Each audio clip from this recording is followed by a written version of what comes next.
유럽에 오래 살다 보면 귀만 높아집니다. 이게 무슨 말씀인가 하면 워낙 성악 전문가들이 많아가지고, 근데 오늘 우리 경석이 오니까 뭐 유럽 못지않게 아주 훌륭한 찬양을 해주셔서 감사드립니다. 오늘 또 주보를 보니까 제가 여기서 목회할 때 결혼 주례했던 부부가 또 오늘 결혼 기념일로 꽃꽂이를 해놓으셨네요. 참 반갑습니다. 또 우리 강성무 장로님 이렇게 또 건강한 모습으로 뵙게 돼서 오윤수 권사님하고요. 너무 감사합니다. 저는 여러분들이 기도해 주신 덕택에 은혜 가운데 잘 지내고 있습니다. 벌써 스위스에서 6년 지났고 2텀을 지났고 또 독일에 와서 2텀 10년을 지났고 또 기도하던 중에 뜻하지 않게 함부르크로 그 프랑크푸르트로 또 하나님의 인도하심을 받고 지금 간지 2년 지금 되어 갑니다. 전혀 생각하지 못했는데 프랑크푸르트는 지금 상당히 많은 우리 한국 교민들이 프랑크푸르트로 오고 있습니다. 또 어쩐 일인지 또 이민이라고 할까요? 투자 이민도 많이 오는 그런 젊은 가정들도 있고요. 대략 한 16,000명 정도가 지금 프랑크푸르트 인근 지역에 살고 있습니다. 그래서 어떤 지역에 가면 독일어 전혀 할 줄 몰라도 사는데 아무 지장이 없는 그래서 그런 도시가 되고 있습니다. 옛날에는 뭐 LA 가야 뭐 영어 할 줄 몰라도 산다 그랬는데 독일어 할 줄 몰라도 이제 독일에서 살 수도 있습니다. 여러분들 관심 갖기 바랍니다. 저는 지난 주간에 그 우리 기장에 선교 보고 대회 모임이 있었습니다. 한 60여 명 세계 각지로 흩어진 선교 동역자들이 모여서 아주 홈커밍 데이로 서로 보고하면서 은혜로운 시간을 가졌습니다.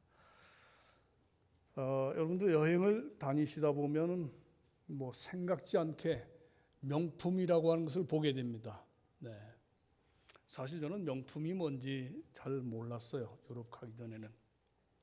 어떤 분들이 뭐 발리를 갔다 왔다고 하길래 아니 그 섬을 언제 갔다 왔을까 말도 없이 그랬지만 뭐 발리 매장을 갔다 온 거더라고요. 근데 명품인데 또 여행하다 보면 아주 뭐 파격적으로 싸게 파는 가게들을 볼 수 있습니다. 근데 잘못하면 그 명품이 아닌 경우가 있습니다. 그걸 우리는 짜가라고 하죠. 뭐 터키 가면 굉장히 많아요. 뭐 악어가 똑바로 이렇게 엎드려 있는 게 아니라 딱 드러누워 있습니다. 뭐 곰 발바닥, 뭐 우리 한국 곰 발바닥 그 상표가 있죠. 옷이, 뭐 그 갑자기 뭐 발톱이 그냥 막 날카롭게 보이고요. 그런 가짜들. 근데 우리 한국 사람들이 참 명품 좋아하시는 것 같아요. 일반적으로 보면. 명품이 뭘까? 정의는 이렇게 내리더라고요. 오랜 기간 동안 사람들 사이에서 사용되고 또 상품적인 가치와 브랜드 이름을 인정받은 고급품을 일컫는 말이다. 여기 보니까 뭐 명품들이 많아요. 제가 볼 때 여러분들이 다 명품입니다. 당연히 수요가 높아지면서 20세기 말부터 소품종 대량 생산 시대가 오면서 고급화 전략이 강조됐고 결국은 상당히 높은 가격대를 형성합니다.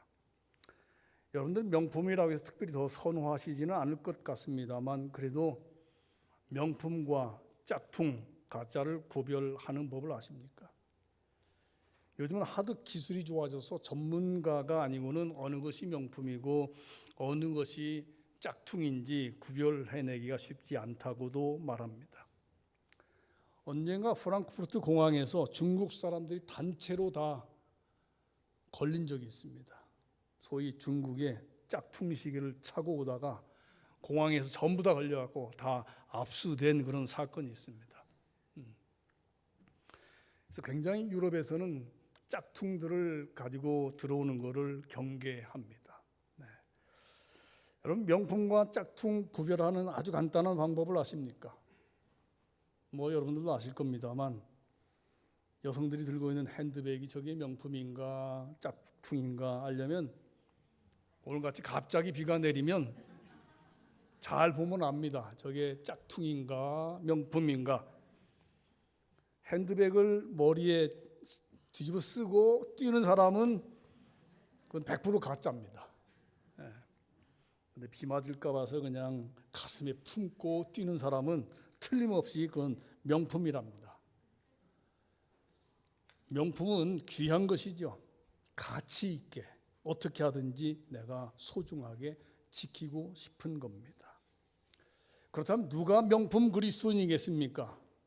명품 그리스도인 아니면 짝퉁 그리스도인. 여러분들은 얼마짜리 그리스도인입니까? 한 번도 계산 안 해보셨습니까? 나는 얼마짜리일까? 명품이면 비쌀 것이고 짝퉁이면 쌀 것 같습니다. 프랑스 콜마에 있는 그리네발트의 이젠하임 재단화가 아주 크게 놓여 있습니다.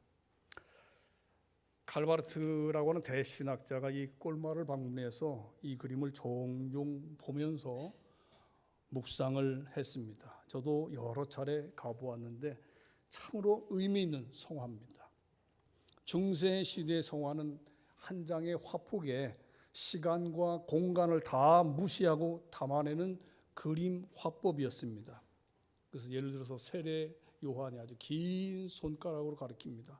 저 사람을 봐라.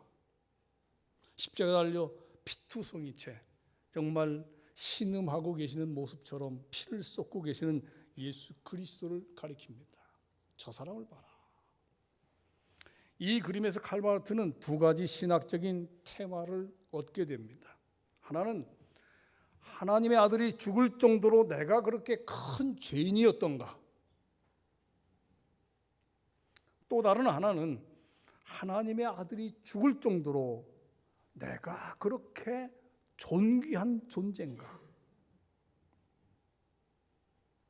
여러분, 이 두 가지 질문에 어떻게 대답하시겠습니까? 나는 그렇게 큰 죄인이었나? 나는 그렇게 존귀한 존재였나? 사실 우리는 예수 그리스도를 통해서 다 명품 그리스도인이 된 것입니다. 먼저 내가 그렇게 큰 죄인이었던가? 크든 작든 우리는 너나 할 것 없이 다 죄인임을 고백할 수밖에 없습니다. 이 죄를 해결하기 위해서는 하나님의 아들밖에 다른 길이 없습니다. 예수 그리스도의 십자가의 피로써 죄 사함을 얻었고 하나님의 자녀가 우리가 되었습니다. 이걸 구원이라고 말하죠. 신학적인 표현에서는 칭의라고 말합니다. 의롭다함을 얻었다 하는 말씀입니다. 다음은 내가 그렇게 정말 존귀한 존재인가? 하나님의 아들이 죽을 정도로. 그렇습니다. 우리를 존귀한 존재로 만들어 주시기 위해서 하나님의 아들이 이 세상에 오셔서 십자가에서 죽으셨다 하는 말씀입니다. 따라서 우리는 이제 다 존귀한 존재가 된 것입니까? 베드로전서 2장 9절에 이렇게 말씀합니다. 오직 너희는 택하신 족속이요 왕 같은 제사장들이요 거룩한 나라요 그의 소유된 백성이니 이는 너희를 어두운 데서 불러내어 그의 기이한 빛에 들어가게 하신 자의 아름다운 덕을 선전하게 하려 하심이라. 그런데 우리가 생각할 때 거저 받은 것, 공짜로 받은 것은 뭐라고 생각합니까? 공짜로 받은 것은 뭐예요? 공짜는? 싼 거잖아요. 싼 거. 별로 가치 없는 거.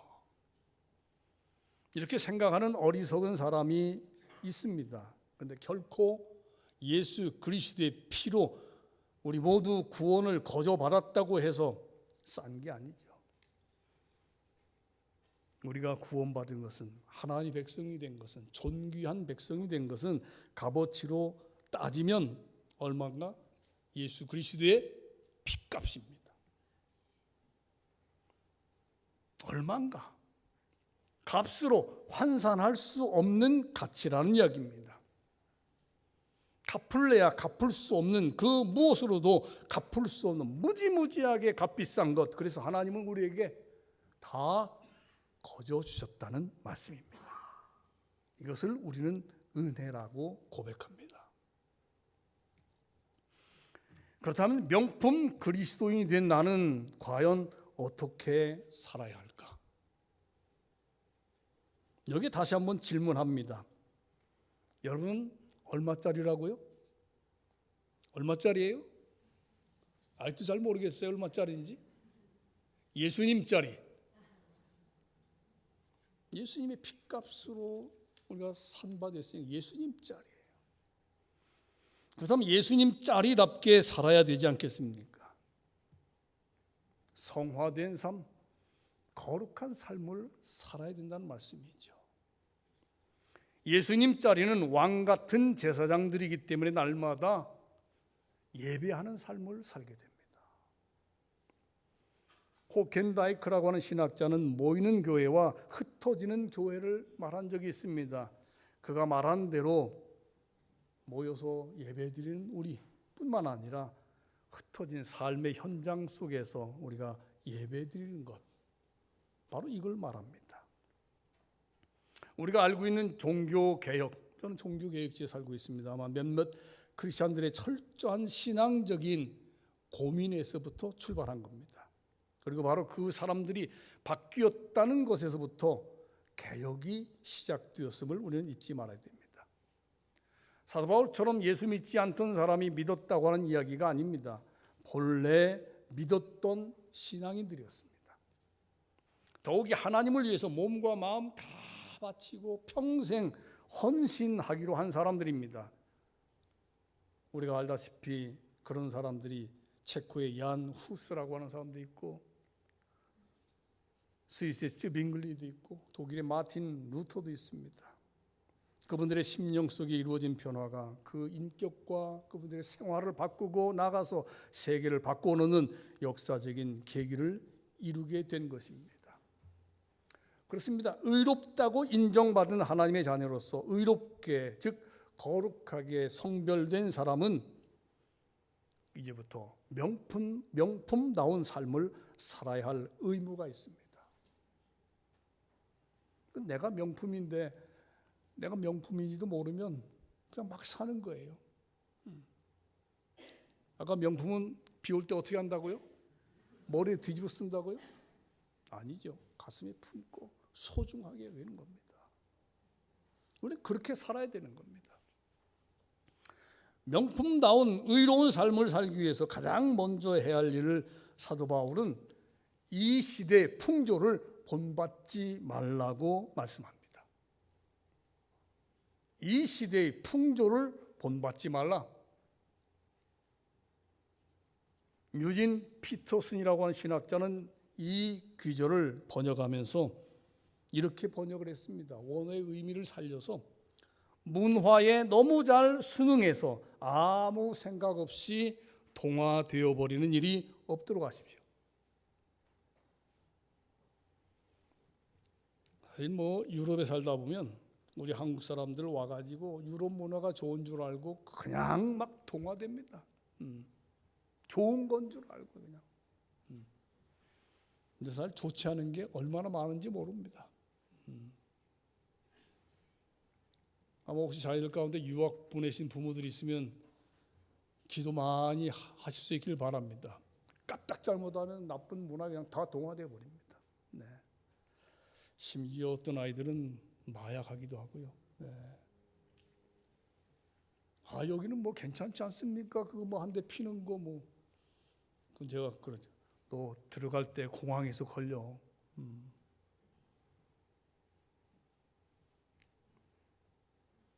우리 장로님도 오늘 부모들의 그 자녀들을 위한 기도에 대해서 참 감명 있게 기도를 하셨습니다만, 유럽에 계신 우리 1세대들, 부모된 분들, 자녀들을 위해서 얼마나 기도하는지 모릅니다. 그 유럽의 잘못된 문화에 너무너무 쉽게 동화되고 빠져버려가지고. 네. 여러분, 의롭게 살기 위해서는, 명품다운 삶을 살기 위해서는 가장 먼저 이 세상의 문화와 풍조에 나 스스로 불편함을 느껴야 됩니다. 그 속임수를 간파할 줄 알아야 됩니다. 세상 풍조에 타협하며 사는 것은 참 불편한 일입니다. 귀찮은 일입니다.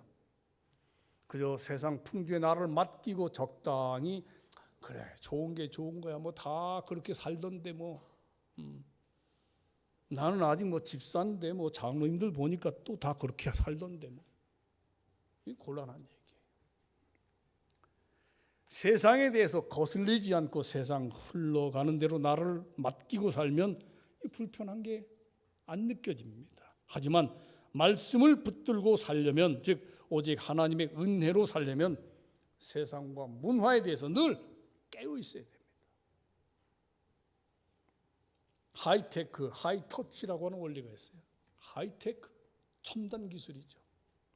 하이터치, 고감성입니다. 고도의 감성. 미래학자인 존 네이비스트가 한 말입니다. 네이스비트. 우리 삶에 더 많은 하이테크를 도입하면 할수록 우리는 더 많은 하이터치를 갈망하게 된다. 이제 과학이 첨단으로 발달하면 발달할수록 인간의 감성은 더 갈증을 느낀다는 이야기입니다. 물질 문명이 고도화되면 될수록 인간의 마음은 더 공허해질 수밖에 없습니다.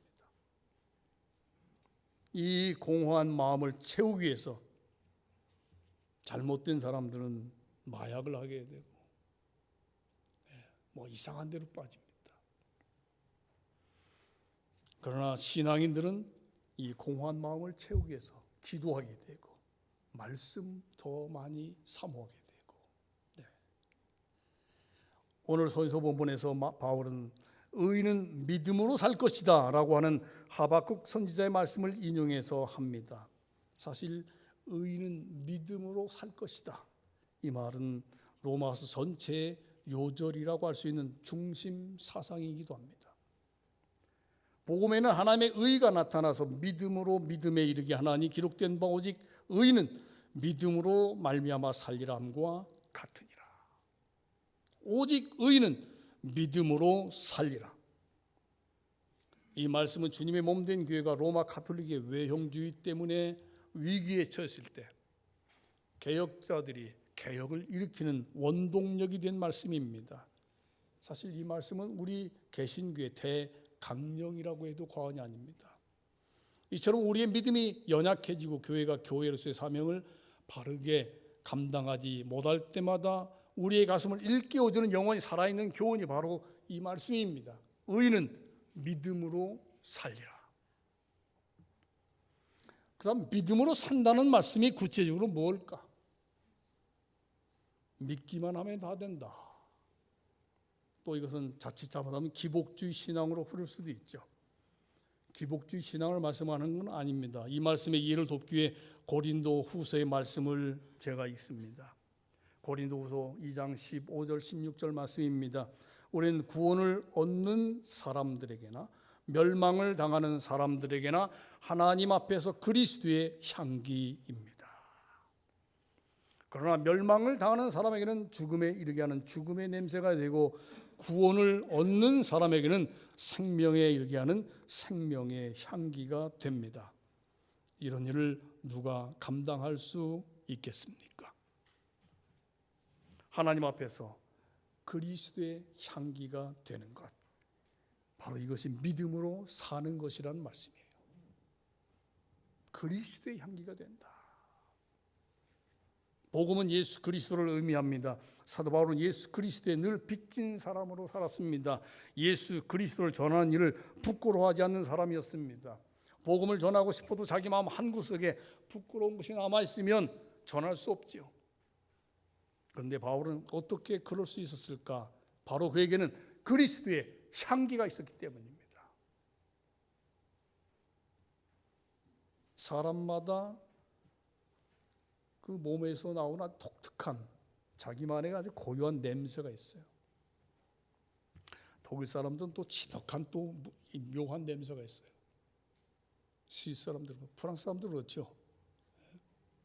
흑인은 또 흑인대로, 우리 한국 사람도 그래요.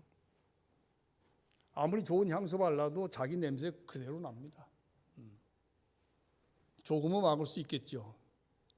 우리 그리스도인들이 그리스도의 향기를 바로 내려고 하면 예수를 약간 겉모습에만 이렇게 뿌리고 다니면 냄새가 날 것 같지만 냄새가 안 납니다.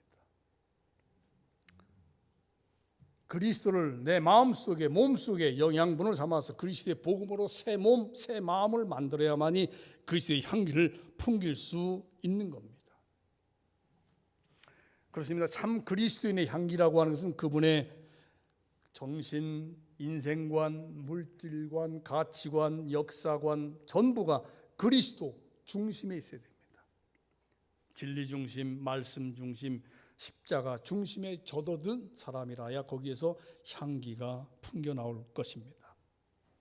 따라서 그리스도인의 참 모습은 그분이 어떤 힘든 환경에 있을 때 또는 곤란한 자리에 있을 때, 외로운 자리에 있을 때 사실은 그가 명품인지 짝퉁인지 분간할 수 있게 됩니다. 마치 가방이 비울 때 저게 명품인지 짝퉁인지 분간할 수 있는 것처럼 명품 그리스도인은 살든지 죽든지 손해를 보든지 이익을 보든지 정말 어려운 환경 속에서도 향기로운 냄새를 풍겨야만 됩니다. 이 추악한 냄새가 진동하는 시대에 우리 그리스도인들은 다른 사람에게 정말 향기롭게 해주는, 다른 사람을 살릴 수 있는 맛있는 향기를 뿜어서 이 세상을 정화해 나가야 됩니다. 본회포라고 하는 독일 고백교회 목사님이 계셨습니다. 그분은 나치 정권 시대에 참 외롭게 투쟁했던 분이에요. 독일 루터 교회는 나중에 자기들이 죄책 고백을 합니다. 왜 우리가 그때 나치가 잘못된 것이란 것을 말을 못했을까? 나치에게 끌려가서 SS 본부에 그 안쪽 조그마한 모퉁이에서 그냥 독방 생활을 하며 지냈던 니밀러 목사님을 중심으로 그분이 나중에 나치가 무너지고 난 다음 회개 운동을 일으켰어요. 근데 공교롭게도요. 비난하려고 하는 건 아니지만 그런 역사는 역사니까요. 가톨릭에게 제안을 했습니다. 우리 같이 우리의 죄책을 좀 고백합시다. 그래서 가톨릭에서는 우리는 못하겠습니다. 가톨릭은 안 했어요. 죄책 고백을. 개신교만 죄책 고백을 한 거예요. 우리가 우리를 고발합니다. 그러면서요. 바로 그 힘이 이 보네포 목사님을 통해서 나온 거예요.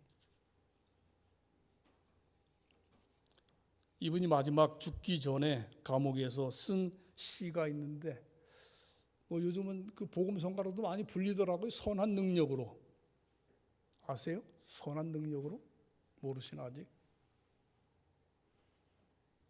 제가 노래를 잘 못 불러서 그냥 가사만 읽겠습니다. 그 선한 힘의 고유에 감싸여 그 놀라운 평화를 누리며 나 그대들과 함께 걸어가네.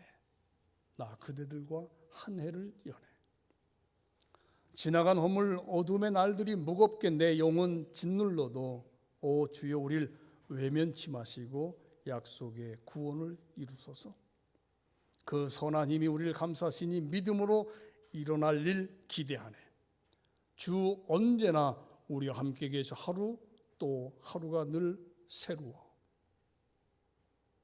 2절 3절도 있습니다만 이제 곧 죽음을 앞두고 그분은 사실은 나치들에 의해서 생체 실험을 당했습니다. 그래서 결국은 그분은 순교하게 됩니다만 죽기 직전에 남긴 그분의 마지막 신앙시예요.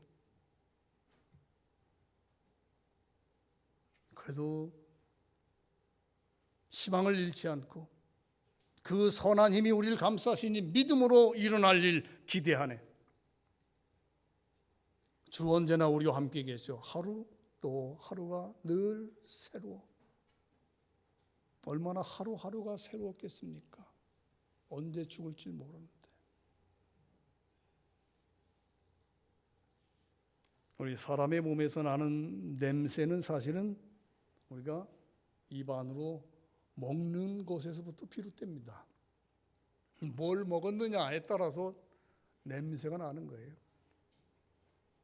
우리 한국 교민들이, 한인 교민들이 직장 갈 때는 먹지 못하는 게 있어요. 첫째, 김치. 김치 못 먹어요. 그냥 하루 정도는 참아야 돼. 그냥 먹고 싶어도. 마늘은 말할 것도 없어요. 무김치 안 먹어요. 무가 냄새가 그렇게 많이 난답니다. 내 몸속에 배어있는 냄새가 때로는 땀으로 다 나오기 때문에요. 아주 조심합니다. 우리 속사람도 마찬가지예요. 날마다 하나님의 말씀을 먹고 기도와 명상으로 내 속을 채우면 내 몸에서 나도 모르게 그리스도의 향기가 나오게 되는 겁니다. 신선한 냄새를 풍기려면 깨끗한 옷을 입어야 되고 몸을 깨끗이 씻어야 하듯이 우리의 선한 행실, 우리의 말과 행위에 겸손함과 진실함과 사랑이 나를 감싸고 있어야만 된다는 말씀입니다. 종교개혁자 깔뱅이의 일생을 지배했던 아주 중요한 삶의 좌우명이 있습니다. 우리 성가대 이름이 코람 성가대죠. 코람데오. 바로 그분의 좌우명이 코람데오입니다. 코람데오. 성가대원도 다 아시겠어요. 코람데오가 뭔지. 하나님 앞에서. 라틴어예요. 코람 앞에서. 데오 하나님 앞에서. 그분의 삶은 늘 하나님 앞에서 살았던 겁니다. 사람 앞에서가 아닙니다. 세상 앞에서가 아닙니다. 오직 하나님 앞에서.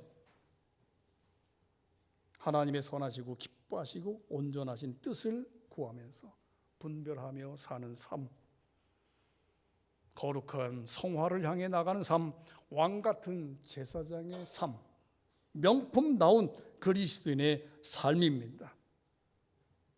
이러한 삶이 하나님의 은혜를 결코 싸구려가 아니라 값비싼 은혜임을 알고 감사하면서 받은 은혜 나누며 살면서 교회를 교회답게 날마다 새롭게 변화시키고 개혁해가는 개혁자들의 정신을 이어가는 삶이라고 믿습니다. 사랑하는 성도 여러분, 여러분들은 지금 어디에 서 있습니까? 우리 삶 속에 모든 죄된 것들, 세속적인 가치들을 소중하게 여기며 추구하는 것들을 이제는 깨끗하게 다 내려놓고 지금도 나와 함께 또 나와 함께 일하기를 원하시는 하나님 앞에 여러분과 제가 서 있어야 될 줄로 믿습니다. 날마다 어디에 있든지 나도 모르게 내 몸에서 그리스도의 향기가 나타나는 명품 그리스도인들 되기를 주님의 이름으로 축원합니다. 기도하겠습니다. 고마우신 하나님, 저들에게 새 생명 주시기 위해서, 저들을 명품으로 만들어 주시기 위해서 독생 성자를 이 세상에 보내셨습니다. 날마다 이제는 명품인 것을 알고 존귀한 존재인 줄 알고 감사하면서 정말 우리의 몸에서 그리스도의 향기를 나타내면서 이 세상을 변화시켜가고 주님 모시기 아름다운 세상으로 만들어갈 수 있는 우리 모두가 되게 하옵소서. 주님의 몸된 교회가 늘 구원의 방주로서 주님 앞에 영광 돌 수 있는 아름다운 교회가 되어 가게 하옵소서. 예수님 이름으로 기도드리옵나이다. 아멘.